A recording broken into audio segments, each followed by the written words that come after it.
Eto si Miss Mamu and Dada or Josh Yell.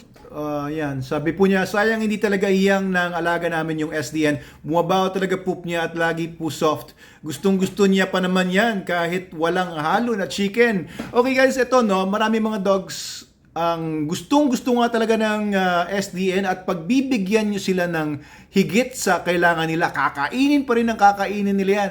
Kakainin nila ng kakainin yan. Kakainin nila ng kakainin yan hanggang hindi na nila kayang kumain. Kaya ang nagiging tendency ay nag-overfeed po. Kaya kung gusto niyo po talaga na yung dog niyo pakainin ng SDN, the best dog food in the multiverse, or itong SDN42 beef or iba natin SDN, do not overfeed para po hindi mag-soft yung poop. Kasi po, anything na sobra ay hindi rin naman maganda. Pagka binigyan nyo ng sobrang pagkain, sobrang SDN, kahit naman tao, di ba? Pag nag-overfeed ka, ay nako, sobra ang iyong paglabas ng poop. Syempre, of course, hindi kaya kasi ng sistema ng katawan kapag ka overnutrition na or overnourished yung aso, masyado ng maraming pinakain sa inyo. So, ito po, feeding guide, tandaan nyo po, lagi nyong tandaan na meron po tayong feeding guide. Kasi concentrated ito. Huwag nyong gagayahin sa same na pagkain ng same frequency and same amount kung pinapakain nyo sila dati ng mga dog food brands na puro fillers, puro corn,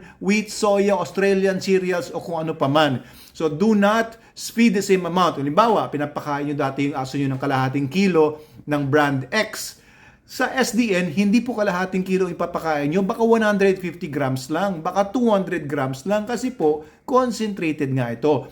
Ang ibang dog food po, ang laman nilang karne, ang baka mga 20% lang. Sa SDN, mahigit 80% ng dry weight niya ay puro karne po yan na dehydrated. Kaya, pag sinobra nyo po ng kain, ay hindi po yan kapareho ng ibang dog food. Again, okay, so always follow the feeding guide para po hindi po. Kasi pagka nag-overfeed din, syempre, soft yung poop, and hindi mabango yun. Kasi pagka soft ang poop, ibig sabihin hindi na-digest na maayos dahil sobrang dami nga nilabas kagad ng katawan niya, ay hindi po siya magbubuo and yung bacteria po ay mabubuo rin or maglalabas din ng kakaibang amoy. So, always follow 1% rule, no? Lalo na pag bagong-bago pa lang, sabi nga ni Miss Joshel na first time pa lang niya sumubok, magta-transition muna kayo. Okay, pag adult dog, wag niyo muna pakainin yung adult dog ng 24 hours. 24 hours, water fasting lang muna. Tubig lang muna yung painom nyo. Then after 24 hours, wala siya pinapakain, give pure SDN na 1% ng body weight. Halimbawa, yung aso niya ay 10 kilograms. Ang 1% ng body weight niya is 100 grams lang. Kalahating cup lang yon. Kuunti pa sa kalahating cup. Kung ang aso niya ay 20 kilograms, bigyan niyo lang ng 1 cup, mga 220 grams yan.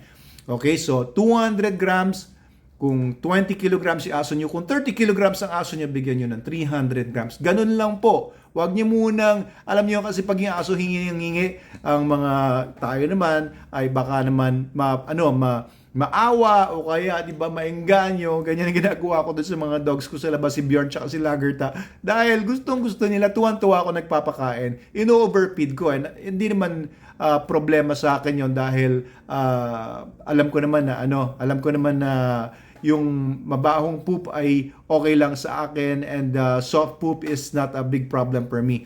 So, pero pag halimbawa nasa loob ka nga naman ng bahay, no, nasa loob ng bahay yung aso mo, gusto mo yung poop niya ay walang amoy, and gusto mo solid. So, only use the needed amount. Kapag ka pumapayat na yung aso, tingin nyo, after 1 week, ay kulang sa kanya yung 1%, tsaka nyo dagdagan ng 1%. Usually, mga puppies, no, mga 2 to 3% ng body weight niya. Kung halimbawa, ang puppy ay kagaya nila Bjorn, sabihin na natin 7 kilograms, 7 kilograms, bigyan mo yan ng 70 grams a day or 140 grams a day kung puppy pa lang, or mga 210 grams per day kung puppy pa lang.